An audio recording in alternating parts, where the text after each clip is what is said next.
Selamat pagi Bapak dan Ibu, kita bersukacita bersama karena sudah melewati banyak tahun di dalam umur kita bersama dengan Tuhan Yesus Kristus.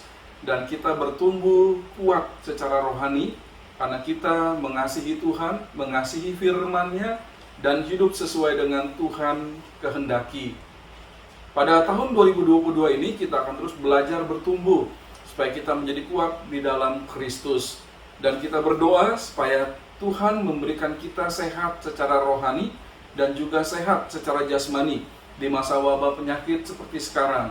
Sudah 2 tahun kita hidup bersama dengan wabah penyakit ini, dan kita terus berdoa supaya Tuhan memberi kita sehat, orang-orang yang sakit menjadi sehat kembali, dan wabah penyakit ini boleh segera berakhir. Tuhan punya kuasa untuk hal itu. Baik Bapak dan Ibu, di minggu pagi ini kita akan belajar bersama-sama tentang jemaat yang kuat dan lemah dari Roma pasal 15 ayat 1 sampai dengan ayat yang ke-13. Mari kita membuka firman Tuhan ini dan kita baca bersama-sama firman Tuhan ini. Sebelumnya mari kita akan berdoa terlebih dahulu. Bapa dalam surga, terima kasih untuk sepanjang tahun yang lalu, untuk hari-hari yang kami lalui bersama dengan Tuhan di dalam hidup kami di dunia ini. Terima kasih untuk kasih-Mu Tuhan, dan kami ingin terus bertumbuh di dalam Kristus. Bahkan kami ingin melakukan kebenaran firman Tuhan pada pagi hari ini, supaya kami menjadi jemaat yang kuat seperti nasihat firman-Mu, dan menguatkan setiap jemaat yang lemah supaya mereka juga menjadi kuat. Kami siap belajar firman Tuhan dari kitab Roma pasal yang ke-15 ayat yang pertama sampai dengan ayat yang ke-13.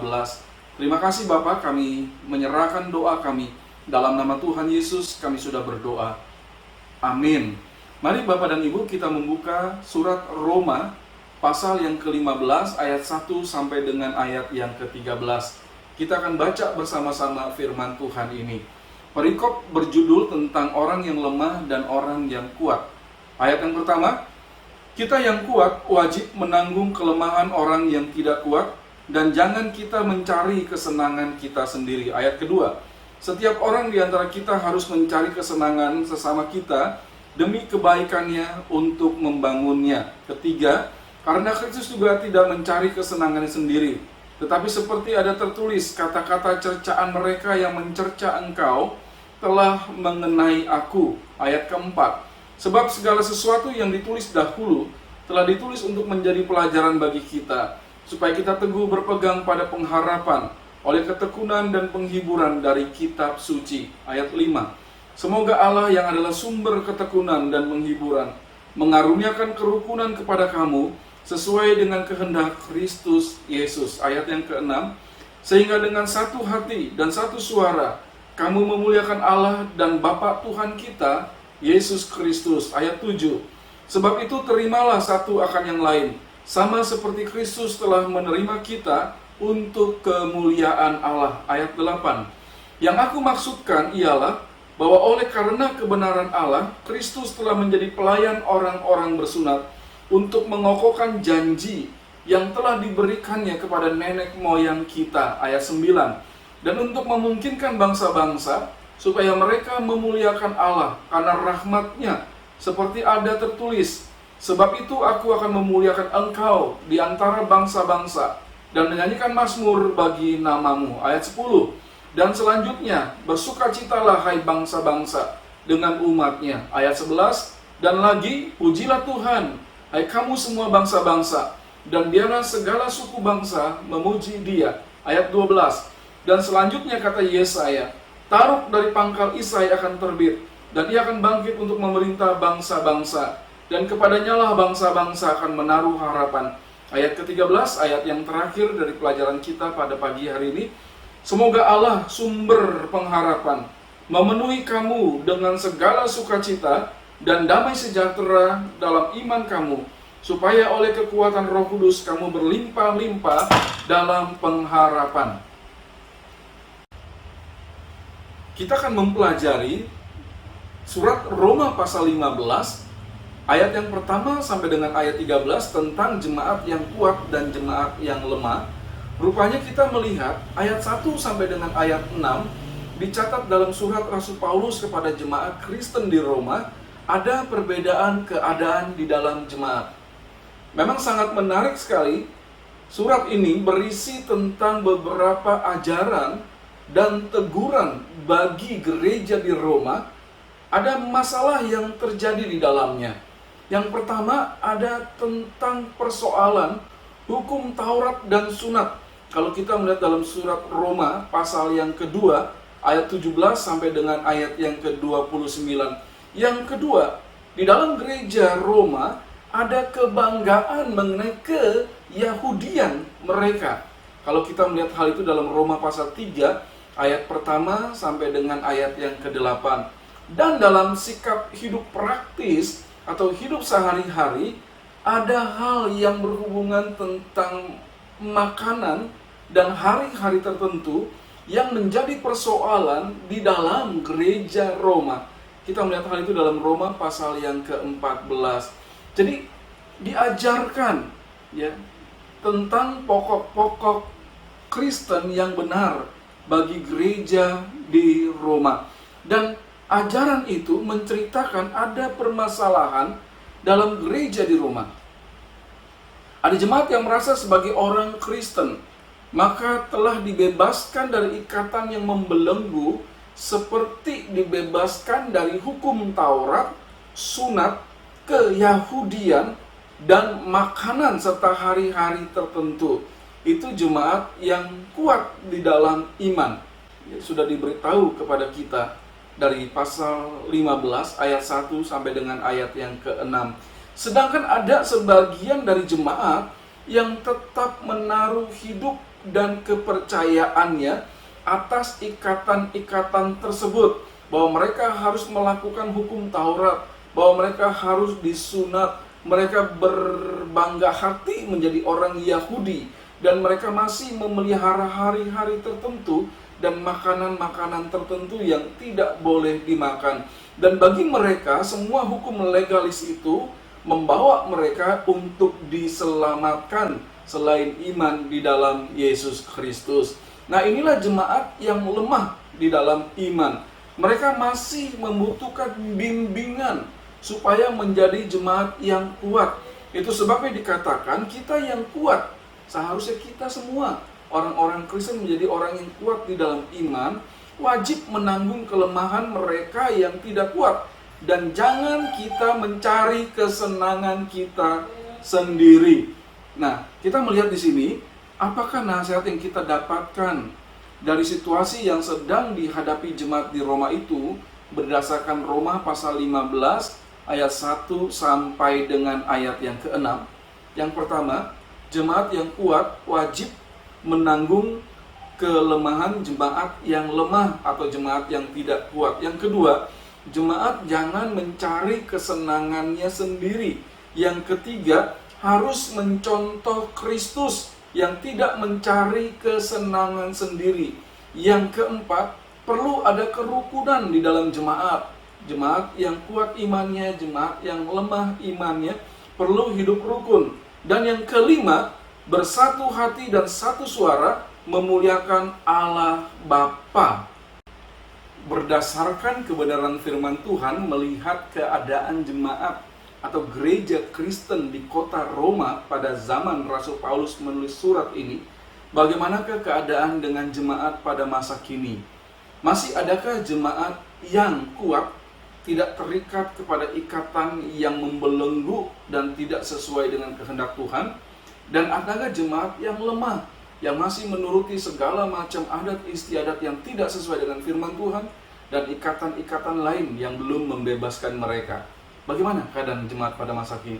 Masih ada jemaat yang seperti itu? Ya, di dalam gereja-gereja, sayangnya pada kenyataan kita melihat sampai sekarang keadaan jemaat di Roma mirip dengan keadaan jemaat kita sekarang ini. Nah, apakah ajaran atau ikatan pada masa kini yang seharusnya tidak berlaku lagi bagi orang Kristen sekarang ini menurut Bapak dan Ibu?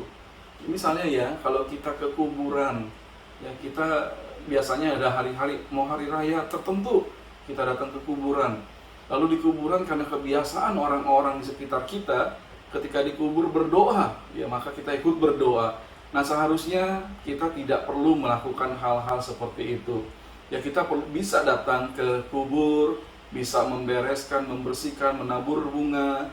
Dan kalaupun kita mau berdoa, kita berdoa tidak ditujukan kepada orang yang sudah meninggal, tetapi kita berdoa untuk kita dan keluarga orang yang meninggal tersebut. Itu ikatan yang sebenarnya tidak perlu lagi ada di dalam kehidupan orang Kristen. Ya, mengikuti tradisi hari-hari tertentu datang ke kubur, lalu berdoa di depan kubur. Bahkan ada juga orang ya sebelum pulang, dia ambil tanah kubur itu lalu dia buang sebagai tanda supaya jangan ada yang ikutin dia pulang ke rumah. Nah, itu nggak perlu kita melakukan hal-hal seperti itu. Ya, sebagai orang yang sudah percaya kepada Kristus. Yang kedua, apakah kelemahan yang dapat terjadi kepada jemaat yang kuat dalam iman dan pengajaran Alkitab? Apa kelemahannya? Mereka menjadi orang yang mencari kesenangan diri sendiri. Dalam arti mereka membanggakan dirinya. Lalu melihat temannya yang lemah, mereka tidak suka, yaitu kelemahan. Atau mereka menjadi tinggi hati atau sombong, karena merasa, oh saya lebih hebat dari orang itu di dalam pengertian tentang Kristus, di dalam pelayanan dan lain sebagainya. Itu kelemahan yang perlu dihindari, kelemahan yang tidak perlu dinyatakan di dalam kehidupan kita sebagai orang Kristen yang bertumbuh kuat di dalam Kristus. Bagaimana pendapat kita? Mengapakah ada sebuah gereja yang sama bisa terdapat jemaat yang kuat dan jemaat yang lemah? Apa pendapat Bapak dan Ibu? Di satu gereja ada jemaat yang kuat, ada jemaat yang lemah. Bisa jadi jemaat yang lemah itu adalah orang Kristen yang baru, ya. Dia baru menjadi Kristen, imannya pasti belum kuat. Sedangkan jemaat yang kuat ya sudah bertahun-tahun mengasihi Tuhan, mengasihi gereja dan bertumbuh di dalam gereja. Atau sama-sama sudah lama di gereja, tetapi yang sebagian sungguh menyerahkan hatinya, hidup menurut kehendak Tuhan, melakukan pelayanan dalam gereja, dan yang lain ya hidup semaunya, ya artinya dia tidak melakukan kegiatan pelayanan di dalam gereja, ya hidupnya tidak dekat dengan Tuhan, dan sebab itu imannya berbeda, ada yang kuat dan ada yang lemah. Bagaimana pendapat kita? Ya, apakah penyebab jemaat bisa lemah? Apa pendapat Bapak dan Ibu?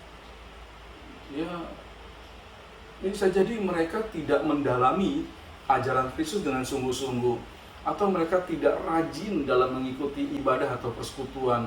Mereka tidak melakukan fungsinya sebagai gereja, bersekutu, berbakti, bersaksi, melayani Tuhan dan belajar Alkitab, ya.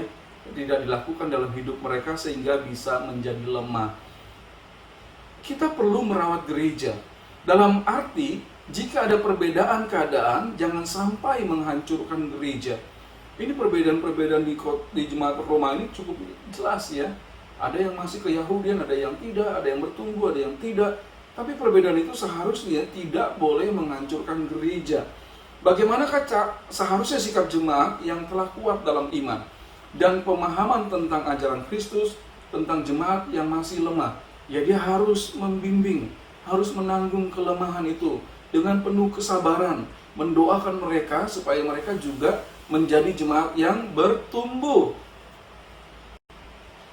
Kebenaran yang kedua mengenai jemaat yang kuat dan jemaat yang lemah, kalau kita melihat surat Rasul Paulus kepada jemaat Kristen di Roma, pasal yang ke-15 ayat 7-13, tindakan untuk menyatukan supaya bertumbuh bersama antara jemaat yang kuat dan jemaat yang lemah. Harus ada tindakan yang bersatu, ya, supaya dua-duanya menjadi orang-orang Kristen yang terus bertumbuh di dalam Tuhan. Roma 15 ayat 7 sampai dengan ayat yang ke-13. Gereja, semua gereja di seluruh dunia, termasuk gereja-gereja kita sekarang ini, diharapkan terdiri dari jemaat-jemaat yang kuat di dalam iman dan pengajaran Alkitab. Beberapa langkah menuju pertumbuhan bersama menjadi jemaat yang kuat menurut Roma pasal 15 ayat 7-13 adalah yang pertama, saling menerima satu dengan yang lain seperti Kristus telah menerima kita untuk kemuliaan Allah. Jadi kita saling menerima satu sama lain. Kristus sudah menerima kita, orang berdosa, yang kotor, yang jelek, tapi semua diterima oleh Kristus demi kemuliaan Allah.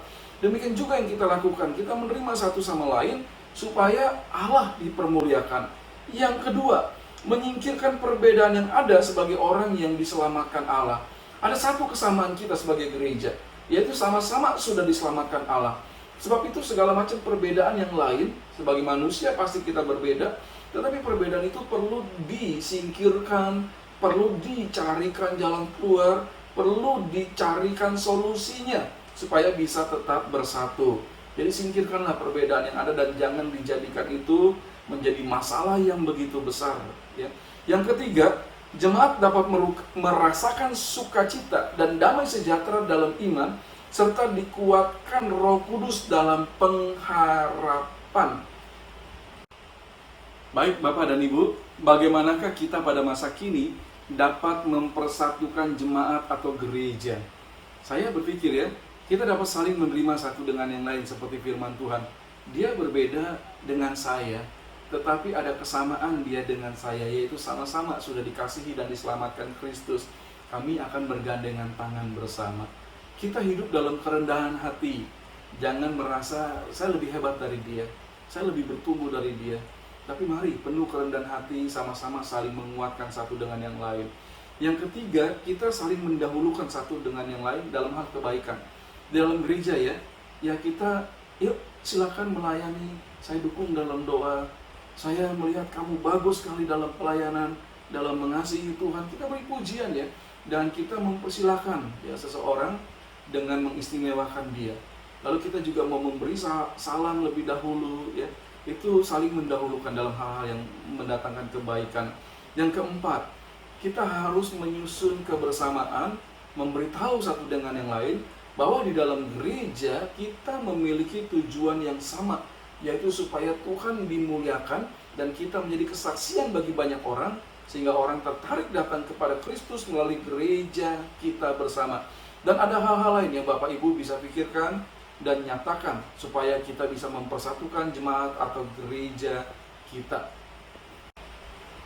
Jadi kita sudah belajar dari firman Tuhan, dapat kita terapkan di dalam gereja kita sekarang, gereja Kristus, gereja yang mengakui Yesus sebagai Tuhan dan Juru Selamat, gereja yang mengakui bahwa ada Allah Bapa di dalam gereja, ada Yesus Kristus dan Roh Kudus menyertai kehidupan orang percaya. Itulah gereja Kristus di mana firman Tuhan disampaikan kepada setiap orang. Struktur gereja itu sebenarnya ringkas. Kita sama-sama melihat yang pertama kepada Allah Bapa, Kristus dan Roh Kudus sebagai penguasa atas segala sesuatu yang ada dan sumber dari segala kebaikan serta kasih. Dialah yang patut ditinggikan dan dimuliakan di dalam gereja. Kemudian kita sebagai jemaat, gereja baptis itu menarik Pejabat gereja seperti diakon, pendeta, dan pekerja-pekerja gereja yang lain, evangelis, guru Injil, guru-guru sekolah minggu, guru-guru KPW, diakon dan jemaat semua menjadi satu sebagai jemaat. Tidak ada yang lebih istimewa di hadapan Tuhan, tetapi di dalam gereja ada tugas yang diberikan dan kepercayaan kepada orang-orang tertentu dan bersama-sama dengan jemaat memajukan gereja Tuhan. Bapak dan Ibu, besar harapan kita bersama bahwa gereja-gereja Tuhan akan menjadi gereja yang kuat di dalam pertumbuhan imannya dan menjadi gereja-gereja yang saling mengasihi satu dengan yang lain supaya Tuhan Yesus dipermuliakan dalam gereja. Kita terus setia mempelajari firman Tuhan sampai bertemu minggu yang akan datang, dan mari kita menutup pelajaran Alkitab kita pada pagi hari ini dengan berdoa bersama. Mari kita berdoa. Bapa dalam surga, Bapa yang mengasihi kami di dalam Yesus Kristus, Bapa yang mempersatukan kami sebagai gereja Tuhan, Kami bersuka cita karena firman Tuhan memberitahu kepada kami, di dalam gereja ada jemaat yang kuat, ada jemaat yang lemah. Dan kami berdoa supaya kami adalah jemaat yang kuat dan membawa setiap orang di dalam gereja menjadi jemaat yang kuat di dalam Tuhan. Mengasihi mereka, bergandengan tangan, penuh kerendahan hati, saling mendahulukan satu dengan yang lain dalam hal kebaikan, dan membawa semua gereja, semua umat Tuhan untuk memuliakan Bapa di dalam Yesus Kristus dan Roh Kudus yang menyertai kami. Terima kasih Tuhan untuk pelajaran kami pada minggu pagi ini. Kami berdoa menyerahkan firman Tuhan ini untuk dapat kami lakukan dalam hidup kami. Dalam nama Tuhan Yesus kami sudah berdoa. Amin. Tuhan memberkati kita semua.